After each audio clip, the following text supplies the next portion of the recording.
మీ business ఏదైనా మీ ఊర్లో promotion చేయాలంటే అది సుమన్ టీవీతోనే సాధ్యం. ఇప్పుడే సంప్రదించండి.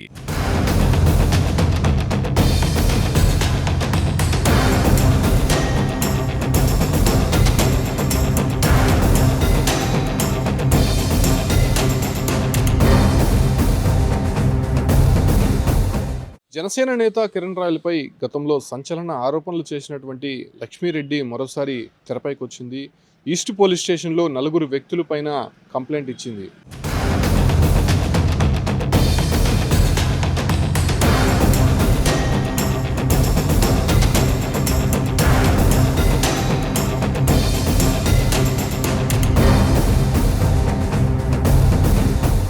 వైసీపీ నేత పసుపులేడి సురేష్తో పాటు జనసేన నేతలు గని, దినేష్ జైన్, హరిశంకర్ అనేటువంటి వ్యక్తులపైన ఈస్ట్ పోలీస్ స్టేషన్లో ఫిర్యాదు చేసినటువంటి లక్ష్మీరెడ్డి కొన్ని సంచలనమైనటువంటి ఆరోపణలు చేసింది. అంటే గతంలో ఈ వ్యవహారానికి సంబంధించి కిరణ్ రాయల్ తనను ఫైనాన్షియల్గా ఇబ్బంది పెడుతున్నారు అనేటువంటి విషయాలు చెప్తూనే కిరణ్ రాయల్కి సంబంధించినటువంటి లేనిపోని ఆరోపణలు చేశాను అని మళ్ళీ రెండో ప్రెస్ మీట్లో లక్ష్మీరెడ్డి స్పష్టం చేసింది. అయితే అప్పుడు చేసినటువంటి ఆరోపణలు, అప్పుడు బయటపెట్టినటువంటి వ్యవహారాలకి సంబంధించి మొత్తం కూడా ఫేకు, తన వెనకాలుండి కొంతమంది కీలక జనసేన నేతలు, వైసీపీ నేతలు బలవంతం పెట్టి తన దగ్గర కిరణ్ రాయల్పై లేనిపోని ఆరోపణలు చేయించారని చెప్పి మళ్ళీ లక్ష్మీరెడ్డి ప్రెస్ మీట్ పెట్టి దానంతా కూడా కొట్టిపారేస్తూ ఆమె స్పష్టం చేయడం జరిగింది. అయితే అటు తర్వాత ఈ ఎపిసోడ్ అనేది క్లోజ్ అయిందని అందరూ అనుకున్నారు. కాకపోతే మరోసారి ఈస్ట్ పోలీస్ స్టేషన్ మెట్లు లక్ష్మీరెడ్డి ఎక్కడంతో వ్యవహారం అనేది మళ్ళీ బయటకు వచ్చింది. అయితే ఒక వీడియో అనేది సర్క్యులేట్ అవుతోంది. ఆ వీడియోకి సంబంధించి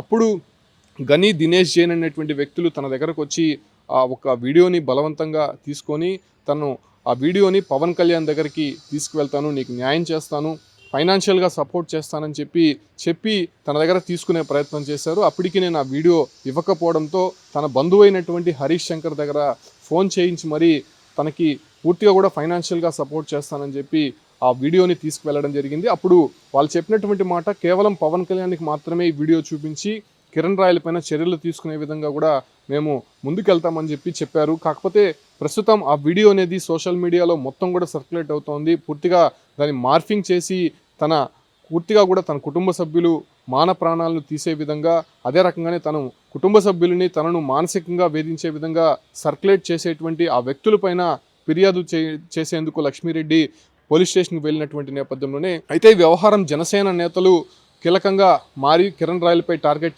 చేశారని చెప్పి లక్ష్మీరెడ్డి చెప్పకనే చెప్పింది. అయితే ఈ వ్యవహారానికి సంబంధించి వైసీపీ నేతల దగ్గరకు వెళ్ళి ఆ వీడియోను, అదే రకంగానే కిరణ్ రాయల్కి సంబంధించినటువంటి వ్యవహారాలను సోషల్ మీడియాలో ప్రెస్ మీట్లు పెట్టి అప్పుడు పెద్ద ఎత్తున ప్రచారం చేసినటువంటి వైసీపీ నేత పసుపులేడి సురేష్ పైన కూడా ఫిర్యాదు చేసింది. అటు వైసీపీకి సంబంధించి తనను పూర్తిగా కూడా అవమానపరిచే విధంగా ప్రచారం చేసినటువంటి వైసీపీ నేత పసుపులేడి సురేష్తో పాటు జనసేనలో ఉంటూ కిరణ్ రాయల్ని టార్గెట్ చేస్తూ తన దగ్గర ఉన్నటువంటి కీలక వీడియోలకు సంబంధించి కావచ్చు, లేదంటే మరికొన్ని ఇన్ఫర్మేషన్ కూడా తీసుకొని దాన్ని మార్ఫింగ్ చేసి లేనిపోని వ్యవహారాలను బయటపెట్టినటువంటి జనసేనలో పార్టీలోనే ఉండి గని, దినేష్ జైన్, హరిశంకర్ అనేటువంటి ముగ్గురు వ్యక్తులను ఆ ఒక కంప్లైంట్లో ఇవ్వడం జరిగింది. ప్రస్తుతం ఈ వ్యవహారానికి సంబంధించి కూడా మళ్ళీ కిరణ్ రాయల్, లక్ష్మీరెడ్డి వ్యవహారం తెరపైకి రావడంతో అసలు కిరణ్ రాయల్ తనకి ఉన్నటువంటి ఫైనాన్షియల్ కమిట్మెంట్స్ ఎప్పుడో తెగిపోయాయి. తను తీసుకున్నటువంటి డబ్బులకి సంబంధించి కొంత సెటిల్ చేసి మళ్ళీ బాండ్ పేపర్ రూపంలో తనకి రాసి ఇచ్చాడు. ఆ తర్వాత కూడా సెటిల్ చేసేటువంటి పనులన్నీ కూడా పూర్తయ్యాయి. సో ఈ వ్యవహారానికి సంబంధించి ఇక్కడ ఉన్నటువంటి పార్టీ నేతలు, జనసేన, వైసీపీ నేతలకు సంబంధించి తనపై ఒత్తిడి తెచ్చి కావాలనే ఈ వ్యవహారాన్ని బయటకు తీసుకొని వచ్చారు. కిరణ్ రాయల్ని టార్గెట్ చేయడానికే ఈ రకంగా చేశారని చెప్పి అప్పుడు లక్ష్మీరెడ్డి ఒక క్లారిటీ ఇవ్వడం జరిగింది. కాకపోతే ఆ వ్యవహారం అయిపోయిన తర్వాత కూడా ఇప్పుడు లక్ష్మీరెడ్డికి సంబంధించినటువంటి ఒక వీడియో మార్ఫింగ్ చేసి దాన్ని సోషల్ మీడియాలో తిప్పుతున్నారు. కిరణ్ రాయల్పై ఆరోపణలు చేసినటువంటి లక్ష్మీరెడ్డి మళ్ళీ ఆ ఒక్క ఆరోపణలు తప్పని మీడియా ముందుకు వెళ్ళడమే తప్ప అనేటువంటి విషయాలు చెప్తూనే ఆమె చెప్తున్నటువంటి ఈ వీడియోకి సంబంధించి సర్క్యులేట్ చేసినటువంటి వ్యక్తులపైన ఖచ్చితంగా యాక్షన్ తీసుకోవాలని చెప్పి లక్ష్మీరెడ్డి పోలీస్ స్టేషన్లో ఫిర్యాదు చేసింది. కాబట్టి పోలీసులు ఎటువంటి యాక్షన్ తీసుకోబోతారో చూడాల్సి ఉంది. అయితే ఇప్పుడిప్పుడే కిరణ్ రాయల్ యాక్టివ్ అవుతున్నారు పార్టీలో. గతంలో ఈ వ్యవహారం బయటకు రాగానే పార్టీ కార్యక్రమాలకి కొన్ని రోజుల పాటు దూరంగా ఉండాలని చెప్పి అటు పైనుంచి ఆదేశాల మేరకు కిరణ్ రాయల్ దూరంగానే ఉన్నారు. ఆ తర్వాత ఇప్పుడిప్పుడే పార్టీకి సంబంధించి కావచ్చు, లేదంటే ఆ కార్యక్రమాల్లో కూడా కొంత కిరణ్ రాయల్ పాల్గొనేటువంటి ప్రయత్నం చేయగా ఇటువంటి సోషల్ మీడియాలో ఏదైతే లక్ష్మీరెడ్డి కిరణ్ రాయలకి సంబంధించినటువంటి వీడియోలు మార్ఫింగ్ చేసి సర్క్యులేట్ చేయడము, ఇంకా పార్టీ తనపైన ఏదో యాక్షన్ తీసుకోవాలనేటువంటి ఉద్దేశంతో వీళ్ళు చేస్తున్నారు. అదే రకంగానే తన కుటుంబ సభ్యులు పూర్తిగా కూడా మానసికంగా ఒత్తిడికి గురవుతున్నారు.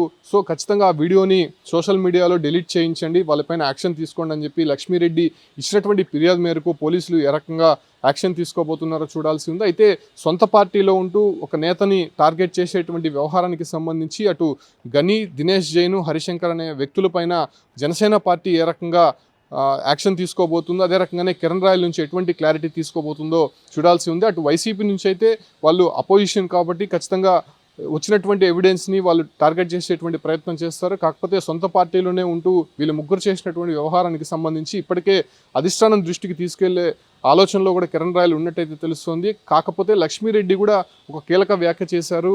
నేను ఇంకా ఎవిడెన్స్ ఉంది, వాళ్ళు మాట్లాడినటువంటి వ్యవహారాలకు సంబంధించి కావచ్చు, అంటే కిరణ్ రాయల్ని టార్గెట్ చేయడానికి, దాంతోపాటు కూడా తన దగ్గర వీడియో ఏ రకంగా చెప్పి తీసుకెళ్లారో అనే వ్యవహారాలన్నీ కూడా తన దగ్గర పూర్తిగా ఎవిడెన్స్ ఉన్నాయి, దాన్ని త్వరలోనే బయట పెడతానని చెప్పి లక్ష్మీరెడ్డి కూడా చెప్పినటువంటి నేపథ్యంలోనే ఆ వ్యవహారం ఎలా తీసుకువెళ్ళబోతున్నారు, అసలు పోలీసులు దీనిపైన ఎలాంటి యాక్షన్ తీసుకోబోతున్నారో వేచి చూడాల్సినటువంటి అంశంగా మారిందని చెప్పొచ్చు.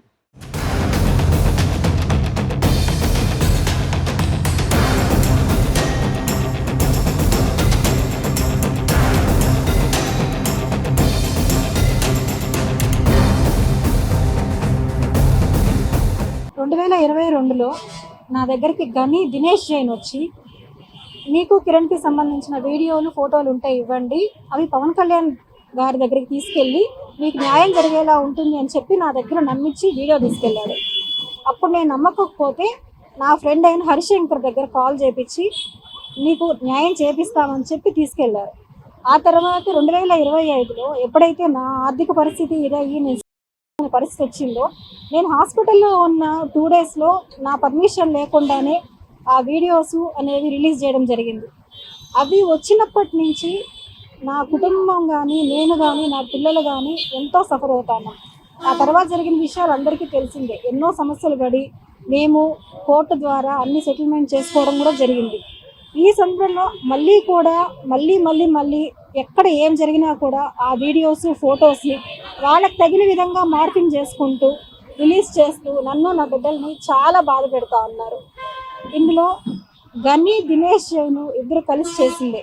ఆ తర్వాత వాళ్ళు వైసీపీకి సంబంధించిన పసుపులేటి సురేష్కి ఇవన్నీ కూడా ఇవ్వడం జరిగింది. ఇప్పుడు ఆ మీడియా ద్వారానే ఎక్కడ ఏం జరిగినా కూడా నావి అగైన్ రిపీట్ అవుతూనే వస్తున్నాయి. దీని ద్వారా చాలా చాలా చాలా మానసికంగా నలిగిపోతున్నాం. నేను ఇప్పుడు కూడా కంప్లైంట్ ఇవ్వడానికి వచ్చాను. ఎందుకంటే ఇలాంటివి జరగకూడదు, అవన్నీ డిలీట్ చేయమని నేను ఆల్రెడీ చెప్పాను. నేను రిక్వెస్ట్ చేసుకున్నాను, డిలీట్ చేస్తామని చెప్పి కూడా వాళ్ళు చేయలేదు. మళ్ళీ నేను అడుగుతుంటే వాళ్ళు అసలు పట్టించుకోవట్లేదు.